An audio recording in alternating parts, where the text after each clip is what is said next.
¿Qué tal? ¿Cómo está? Bienvenido a su programa Pensamiento Analítico, el programa de YouTube en donde analizamos los temas de la vida cotidiana con un punto de vista psicoanalítico, intentando ver un poquito más allá, cuáles son las razones inconscientes y la psicodinámica. Muchísimas gracias por sus comentarios. Les recuerdo, tenemos los videos los lunes, los miércoles y los viernes.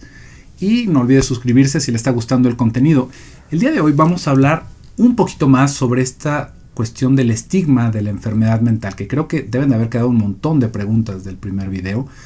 Y vamos a elaborar un poquito más sobre esto, porque habíamos hablado sobre cómo todos estamos enfermos, ¿no? Y tal vez este sea como una declaración fuerte, pero aquí hay que entenderlo desde nuestro encuadre del canal, que es el punto de vista psicoanalítico, ¿no? Un punto de vista psicoanalítico. Cómo todos estamos expuestos a cosas que nos van a enfermar y qué queremos decir con enfermarnos, ¿no? Que nos van a provocar un sufrimiento y que posiblemente ese sufrimiento nos vaya a complicar el poder llevar nuestras actividades cotidianas, ¿no? El trabajar, el disfrutar, el amar. Eso es específicamente lo que se quiere decir con el estar enfermo. También habíamos hablado sobre cómo se va haciendo esta ligazón con el término enfermedad con maldad. Y esto creo que es algo que merece que hablemos un poquito más al respecto, porque vamos a ir viendo cómo de alguna manera no nos vamos a poder zafar de pensar que la gente que hace cosas malas es porque está enferma de algo, ¿no? Y a veces hasta se vuelve un pleito, que seguramente usted lo ha visto en estos programas policíacos, ¿no? Que bueno, es que no debería ir a la cárcel porque está enfermo, o no tenía conciencia de lo que estaba sucediendo, o todas estas cosas, pero eso va más bien en un aspecto legal por cómo se está tratando a la persona que está ahí, ¿no? Lo vamos viendo como si fuera un castigo menos severo, estar en una institución tal vez, pero ahí el razonamiento va a que la prisión de por sí no es un castigo, ¿no? Tal vez ya a estas alturas en algunos lugares del mundo pues sí sea un castigo, el castigo más horrible que pudiéramos tener, ¿no? Pero hay que entender cómo la prisión como tal tiene la intención, ¿no? De reinsertar a estas personas, porque no es como que los mandamos a una isla como a los leprosos en algún momento de la historia, ¿no? Donde ya nunca más vamos a saber de ellos. La idea es que se reintegran a la sociedad, son centros de reintegración, así es como se llaman, ¿no? Y en las instituciones que van tratando enfermedades mentales, también la idea sería reintegrar a las personas. Ahí es en donde se va haciendo esa diferencia y vamos quedándonos con esta idea de que entonces lo enfermo es malo. Y justamente eso es de lo que habíamos estado hablando en el video anterior y de lo que vamos a tener que elaborar un poquito más para despejar algunas dudas. Y primero tendríamos que ver que todos nosotros tenemos la potencialidad de hacer cosas espantosas, ¿no? De cometer algún crimen, de cometer algún arrebato de pasión y matar a alguien. Y esto suena escandalosísimo, pero en el momento en el que vamos haciendo esto, efectivamente es un momento de enfermedad. Es algo que nos llevó a hacer eso, ¿no? No podríamos decir que alguien en sus 5 sentidos comete un crimen como tal. Por supuesto que tiene que ver con una estructura mental, pero no es algo que se traduzca de esa manera, porque entonces, como estábamos hablando en un inicio, si todos estamos enfermos, entonces todos deberíamos de hacer ese tipo de cosas, y la realidad es que no sucede así, porque muchas personas que van viviendo con un sufrimiento profundo simplemente no llegan a ese punto. ¿Y por qué no se llega a ese punto? ¿No? Porque nuestra estructura, porque nuestra historia nos permitió darle salidas diferentes a ese sufrimiento. Algo que para alguna otra persona se volvió irrepresentable y acabó en un arrebato de violencia, para otra persona se puede volver un poema. Fíjese nada más cómo está ahí la diferencia, ¿no? O se puede volver un impulso para trabajar de una manera diferente. Todo tiene que ver con cómo vamos estando nosotros a nuestro alrededor y las posibilidades que tenemos para poderle darle una salida a todas estas cosas. Y también estábamos hablando en otros momentos sobre cómo este concepto de enfermedad se está intentando erradicar, ¿no? Al punto en el que ya al día de hoy pareciera que nada es una enfermedad, ¿no? Ya vamos a llegar a un punto en el que vamos a decir que si uno se enferma de las vías respiratorias tenemos habilidades respiratorias diferentes, ¿no? Y esto ya se vuelve un sin sentido, si se fija, porque en un primer momento la categorización de una enfermedad solamente tiene que ver con su tratamiento, no con que sea algo negativo como tal.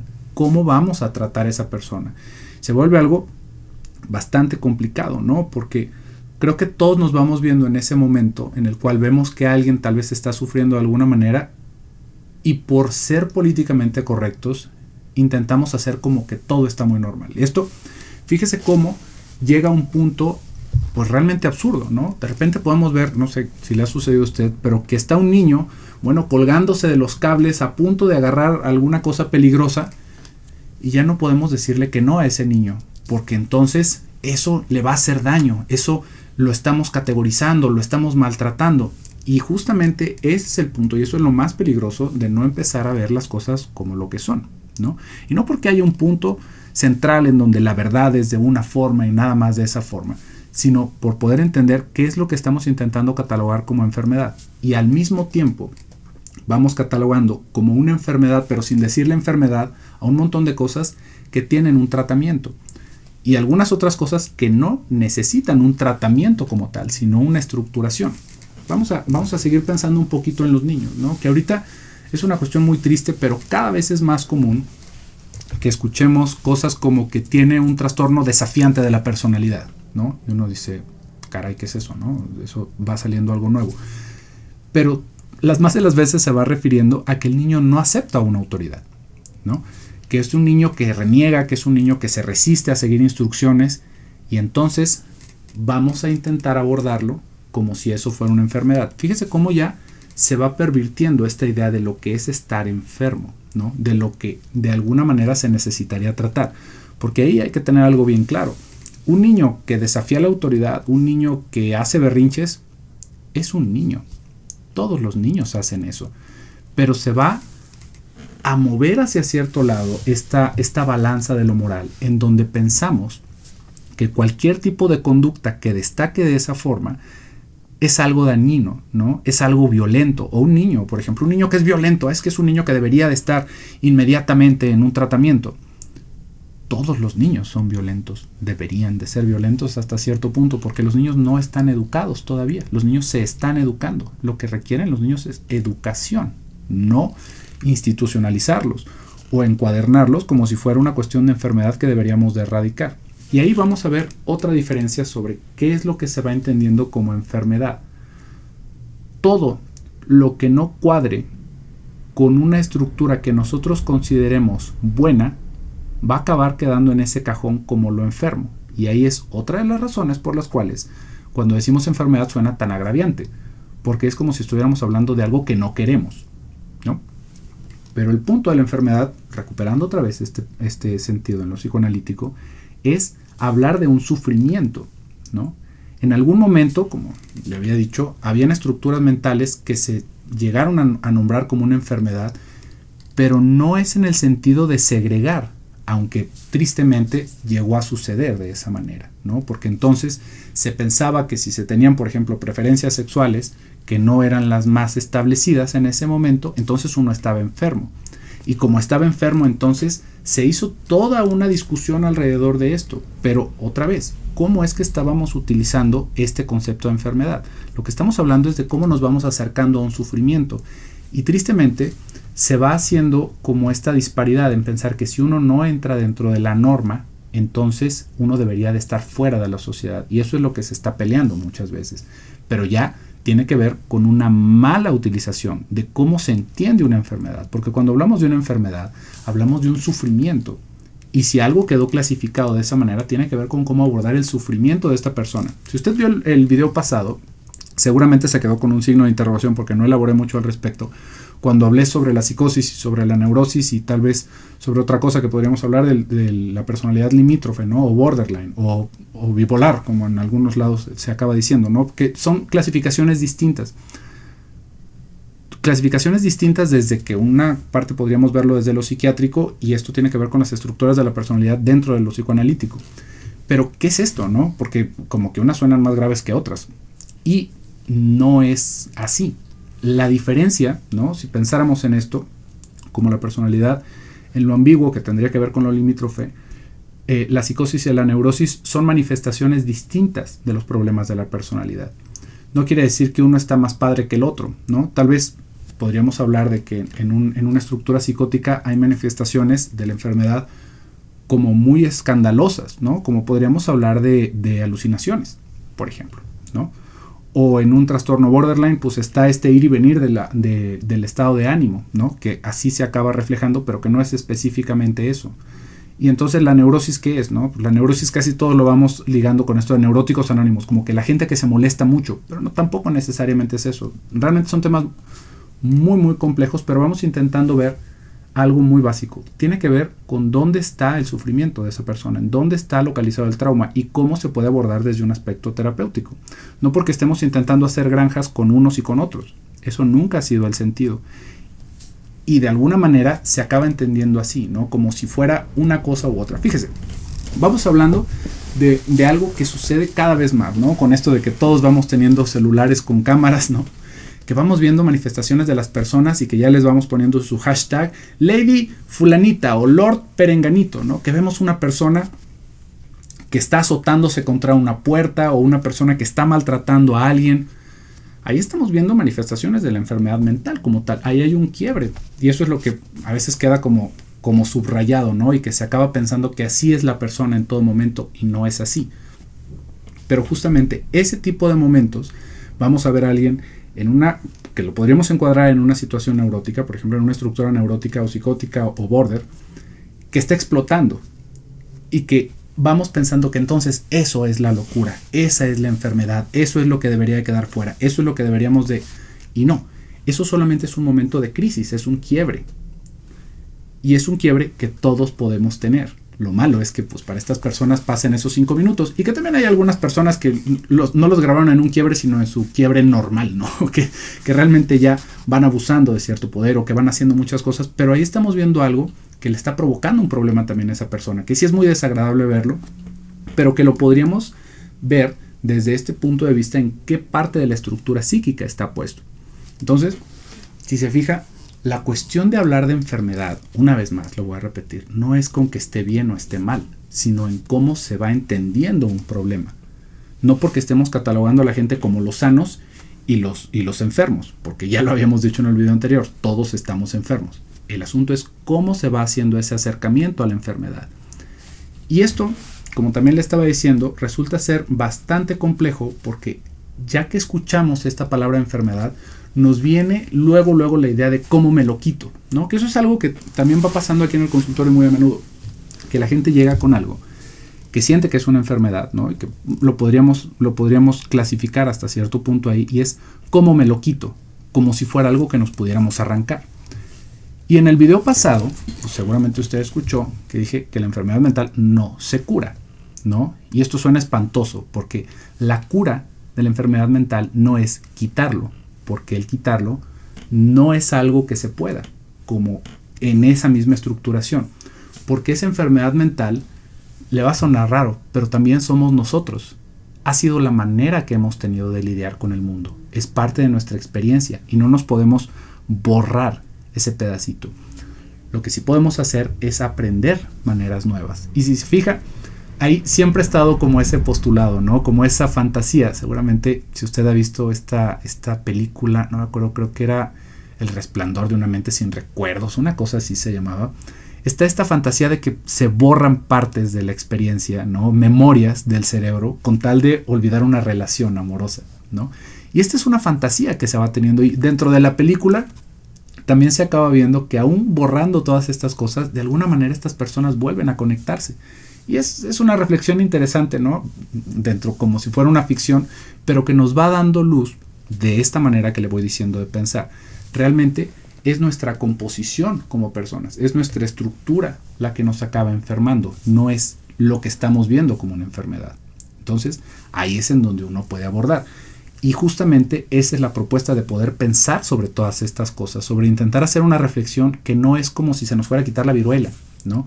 O como si no es que se nos quitara una gripa cuando estamos hablando del sufrimiento humano, sino que estamos hablando de una manera diferente de experimentar el mundo y cómo se puede intentar llegar a eso, que ya no me va a hacer sufrir de la manera en la que lo estoy sufriendo.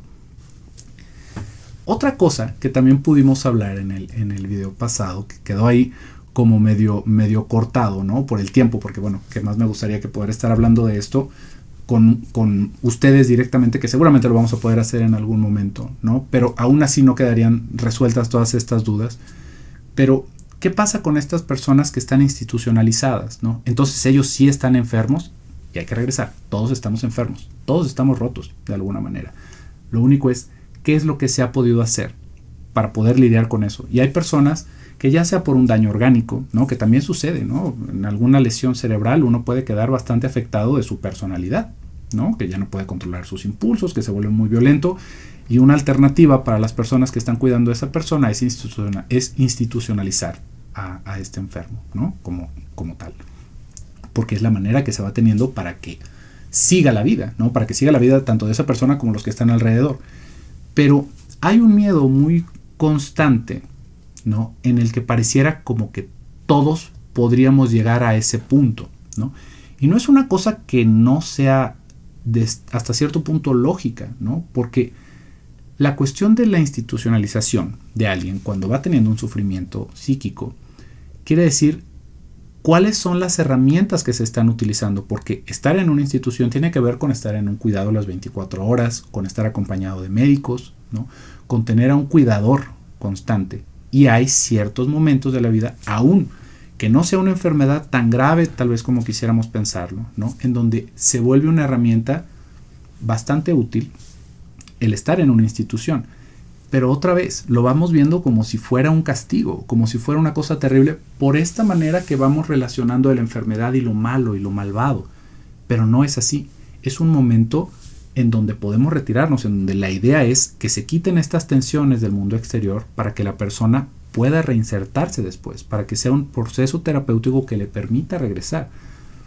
Ahí hay algo que también resulta ser un tanto contraproducente, que ese tipo de intervenciones por lo general van generando una repetición de ese tratamiento, ¿no? Que cada tanto nos vamos volviendo a internar, que cada tanto vuelven a tener que internar al familiar, justamente por cómo se está manejando esto. Pero lo que le quiero decir aquí es que no es algo malo, otra vez, sino que es otra parte de nuestra condición humana. Y ojalá se pueda alcanzar a entender esto como el tema central. El estar enfermo es algo humano. Nosotros nos enfermamos, no, usted no va a ver a un caballo salvaje enfermarse de alguna de estas cosas, ¿no? Tener alucinaciones en algún momento o tener pensamientos suicidas, porque no están en esa complejidad de pensamiento. Nosotros, en nuestra naturaleza, en la manera en la que hemos estado desarrollándonos como especie, es algo normal que nos pase y es algo que tenemos que aprender a lidiar y tendríamos que entender otra vez como algo súper común, súper natural, que no es para alarmarse de la manera que nos vamos alarmando normalmente, ¿no? Porque otra vez vamos haciendo esa división entre lo sano y lo enfermo, como si así fuera, y la verdad es que es una cuestión gris. Podríamos también ver personas que han estado deprimidas durante mucho tiempo de su vida y que han seguido con su vida normal, que ya tienen su carro, su casa, sus hijos, todo lo demás, y con una depresión profunda. Y entonces, ¿qué podríamos decir ahí? Que están normales, que ellos no están enfermos, cuando estamos viendo que tienen un sufrimiento profundo, que todos los días se levantan con dificultad, que no disfrutan de lo que tienen a su alrededor, no importa de lo que hayan logrado. Ese es el problema con querer hacer esa separación, que no alcanzamos a ver el sufrimiento como algo normal para todos nosotros, que realmente tendría que ver con nuestra experiencia como seres humanos, y que por lo mismo tendríamos que tener una manera más natural de afrontar este tipo de cosas, porque luego viene esta otra parte, ¿no? Es que si uno va al psicólogo, si uno va a un tratamiento, entonces es porque está loco y entonces ya no hay forma y ya se echó a perder, así como si se nos hubiera caído el sándwich al piso, y no es así.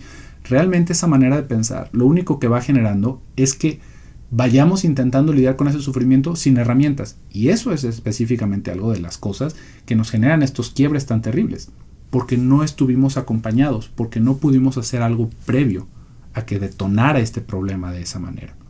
Entonces, pues bueno, es un tema, como le digo, que podríamos hablar mucho y que seguramente van a salir subtemas de esto mismo, pero sí me gustaría que quedara como ese mensaje detrás de todo esto. Enfermarse es algo natural y enfermarse no está ligado con la maldad, es una condición humana, y nuestra postura más benigna sobre esto es entender que podríamos necesitar ayuda en algún momento de nuestra vida, y que no porque no me esté muriendo no necesito ayuda, sino que hay maneras mejores de poder sobrellevar las cosas que nos duelen tanto y que nos duelen a todos. Bien, pues bueno, Pues por hoy aquí va a quedar el video. Muchísimas gracias por el favor de su atención. Espero le haya gustado y lo haya llevado a la reflexión. Pónganos ahí en los comentarios qué es lo que opina. Cuéntenos sobre su experiencia. Yo me despido por el día de hoy. Soy José Luis Amarripa. Hasta pronto.